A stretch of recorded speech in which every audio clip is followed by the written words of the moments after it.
정리를 왜 해? 정리를 왜 하냐고 묻던 친구가 있었다. 혼란 속에서도 자신만의 질서가 있다고 단언하는 말이 하도 자신감이 넘쳐서 오히려 내가 설득되고 말았다. 그럴 수도 있지. 정리는 넓은 의미에서 질서를 만드는 일이니까. 그러다 전작인 1일 1정리 출간을 자축하는 자리에서 친구에게 짧은 편지글과 함께 책을 건넸다. 언젠가는 이 책이 도움되길 바라며. 내가 기대했던 언젠가는 생각보다 빨리 찾아왔다. 나 냉장고를 정리했어.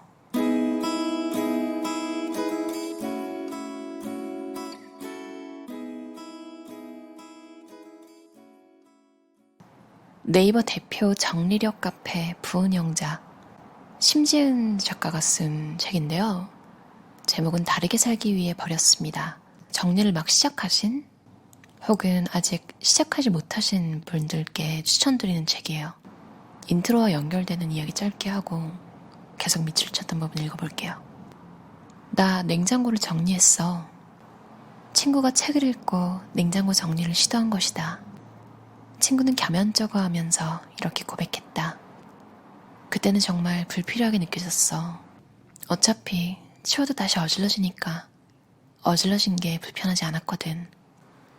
그러니까 정리에 시간과 에너지를 쓰는 것이 오히려 비효율적이라고 생각한 거지. 왜 불편함을 못 느꼈어? 그냥 어질러진 집에서 물건을 찾아 헤매는 게 익숙했던 것 같아. 시간과 에너지가 낭비되는 줄 모르고 정리가 필요 없다고 합리화했던 거지. 정리는 마법처럼 전염된다. 정리하다라는 동사에는 너무나 다양한 활동이 포함되어 있다. 정리는 합리적인 소비부터일 수도 있고 안 쓰는 물건을 비우는 것일 수도 있다. 그러나 수단만으로는 결코 정리된 공간을 만들 수가 없다. 정리의 시작은 반드시 나를 위한 것이어야 한다. 내가 불편해서 시작하고 정리 이후에 오는 편안함과 즐거움을 나부터 느껴야 한다. 그래야 정리를 지속적으로 해나갈 수 있는 힘을 얻을 수 있다. 자기 자신을 칭찬하라. 보상이 필요한 이유는 집안의 모든 물건을 꺼내고 비우고 다시 분리해서 넣는 작업이 상당한 시간과 에너지를 소모하는 일이기 때문이다. 기간을 딱 정해서 스스로를 대견하게 생각하고 다독일 수 있는 마음과 시간이 필요하다. 정리는 남는 장사다. 정리가 되지 않은 집에 사는 사람은 물건이 하나씩 사라질 때마다 이게 또 어디로 갔지? 하고 짜증이 밀려온다.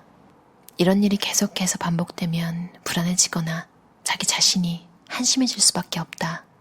정리를 안 하기로 한 사람들이 쓰는 계산법이 있다. 정리에 쓰이는 에너지와 정리 후의 편리성을 비교하는 것이다. 그들은 매일 반복되는 정리의 수고로움이 지나치게 소모적이라고 이야기한다. 어차피 어질러질 것이고 필요한 물건들은 손만 뻗으면 닿을 곳에 있다고 말이다. 물건을 찾으면서 찾게 되는 질서는 우리 삶을 본질적으로 바꿔놓는다.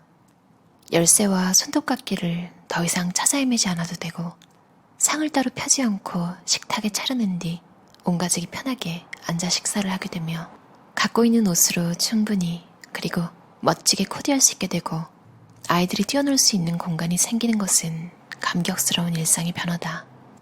정리는 어질러진 것을 원상복구하는 일이기에 잘해야 본전을 찾는 것처럼 보이지만 그렇지 않다.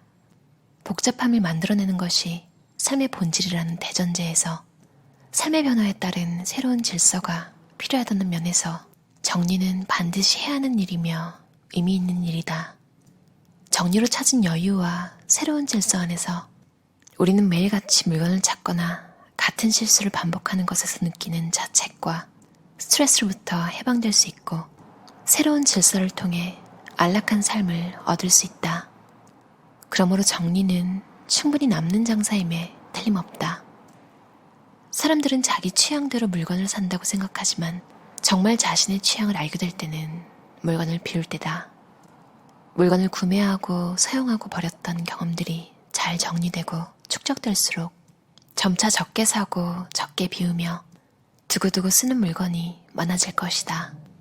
비우기에 두려움이 있던 사람도 해방감과 쾌감을 한번 맛보게 되면 심플한 삶에 대한 기대감과 설렘이 커지게 된다. 남겨둘 만한 가치가 있는 추억의 물건은 현재를 행복하게 해주는 것이어야 한다. 에리 프롬은 소유냐 존재냐를 통해 존재적 인간과 소비적 인간으로 삶의 양식을 나눠 이야기한다. 소유적 인간은 자기가 가진 것에 의존한다. 그래서 가진 것을 고수하려고 전전긍긍하고 상실할까봐 두려움에 산다. 반면 존재적 인간은 나무 한 그루도 그냥 지나치지 않고 시 한 편을 읽더라도 시인의 표현을 뒤따라 느낄 수 있을 정도로 내면이 활동적이며 자신의 능력을 살릴 수 있는 사람이다. 그러므로 자유롭다. 무엇을 소유할 것인가의 문제에서 벗어나 어떻게 존재할 것인가에 관심을 둘 때 우리는 전전긍긍하고 불안한 삶에서 벗어나 자유롭고 창조하는 세계로 나아가게 되는 것이다. 인생의 큰 그림을 그린다는 것은 존재적 인간이 되는 것과 같다. 자신이 어떻게 살아야 하는지, 어떤 가치를 추구해야 하는지에 대해서 생각하는 것은 어떻게 존재해야 할지, 삶을 어떤 체험으로 채울 것인지를 고민하는 것이기 때문이다. 사랑의 체험, 기쁨의 체험, 삶의 의미를 발견하는 체험은 어떤 것을 소유하고 소비함으로써 얻을 수 있는 것이 아니다. 물건을 채우는 데에 삶의 소중한 자원을 쓰지 않는 대신 생생한 경험과 도전으로 삶을 채울 때만 가능한 것이다. 가지고 싶은 물건을 모두 갖지 못한다고 해서 불행해할 것 없다. 한번 살 때 마음에 꼭 드는 물건을 구입하는 경험을 늘려나가면 된다. 소비 자체로 느끼는 행복은 일시적이지만 소유로 인한 만족은 그 물건을 쓸 때마다 느낄 수 있는 지속 가능한 행복이다. 그러니 마음에 드는 물건만 우리 주변에 두는 것은 우리 삶에서 만족하고 행복감을 느끼는 시간을 늘리는 일과도 같다. 정리에 몰입하면 삶이 달라진다. 정리에는 돈을 모이게 하는 마법이 있다. 정리 페스티벌 후기에서 빠지지 않는 삶의 변화는 가계 경제가 나아졌다는 것이다. 정리하면서 없어진 물건을 찾게 되니 낭비가 줄고 재고 파악 후에 있는 물건을 쓰게 되니 지출이 줄기 때문이다. 또 정돈된 공간을 유지하기 위해 물건을 들이는 것을 신중하게 된다. 놓을 자리가 있을까? 꼭 필요할까? 버리게 되는 게 아닐까처럼 고민에 고민을 거듭해서 구매하기 때문에 충동 구매하는 일도 없어진다. 부자가 되는 정리의 힘이라는 제목의 책이 유효한 이유는 식비가 줄었어요. 카드값이 줄었어요. 여윳돈이 생겼어요처럼 수많은 체험담이 있기 때문이다. 내가 쓰지 않는 물건을 다른 사람이 이용하게 쓸 수 있다면, 게다가 경제적인 이득까지 얻을 수 있다면 어떨까? 물건의 입장에서든 그리고 버리는 사람의 입장에서든 매우 현명하게 느껴지는 방법이다.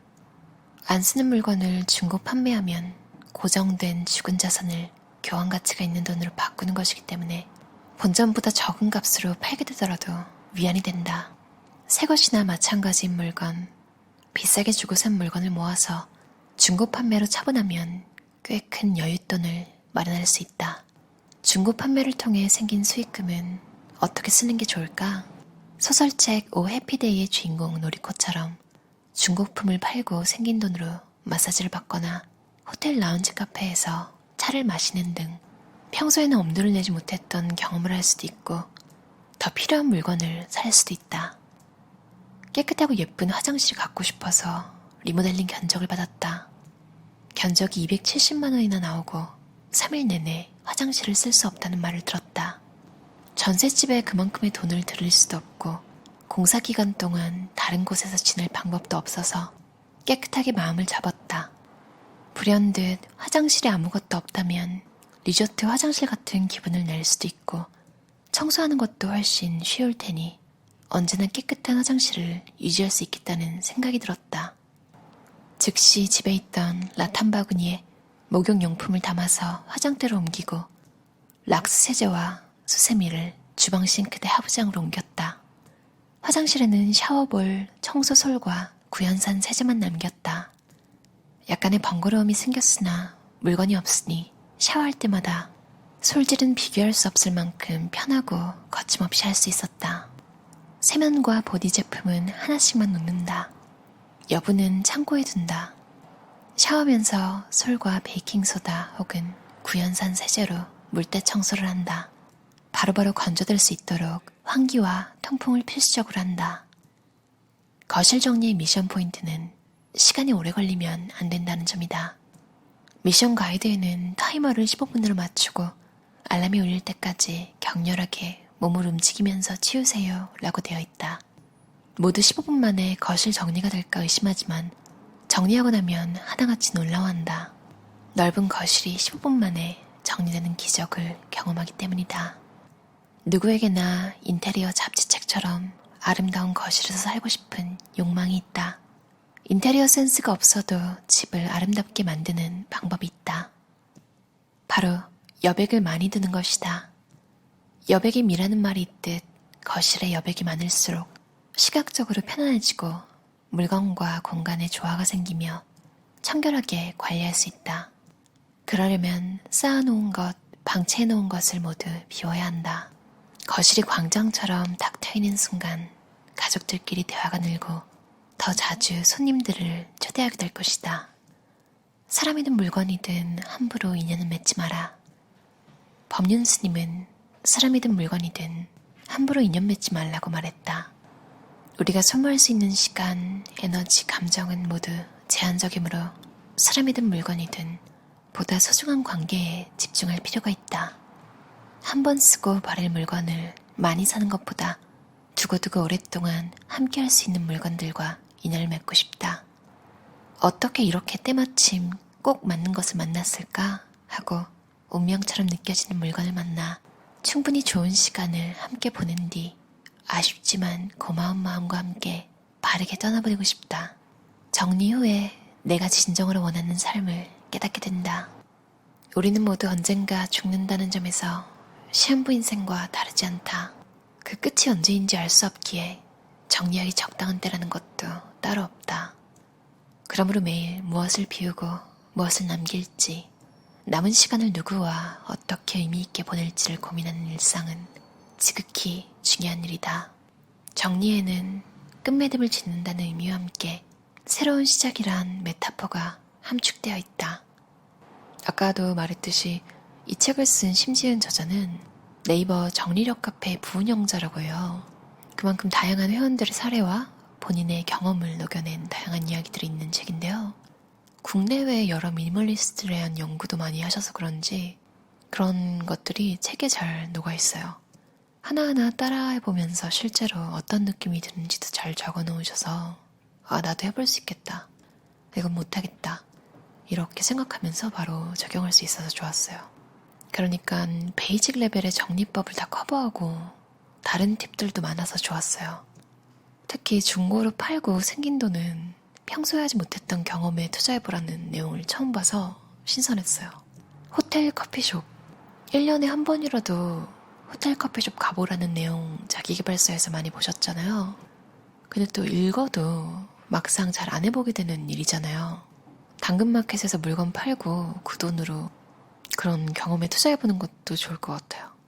어차피 원래 놀던 물건이니까 그냥 공짜로 생긴 기분으로. 정리력 카페에 가면 7단계로 정리하는 것에 따라서 레벨업이 된대요. 정리하면서 좀 힘드시면 가입하셔서 그런 도움 받으셔도 될 것 같아요. 어떤 공간에서 살고 싶은지 생각하면서 정리하라는 조언도 되게 도움이 되더라고요. 공간을 가꾸면서 내가 어떤 사람이 되고 싶은지도 생각해 볼 수 있잖아요. 내 인생 전체를 디자인하는 게 바로 정리구나. 이런 생각을 했어요. 책에 나왔던 법륜 스님 이야기처럼 어떤 물건과 인연을 맺을지 신중하게 결정해서 떠나보내는 과정까지 매듭을 잘 짓는 그런 홀가분한 삶 사셨으면 좋겠어요. 그럼 들어주셔서 감사합니다. 편안한 밤 보내세요.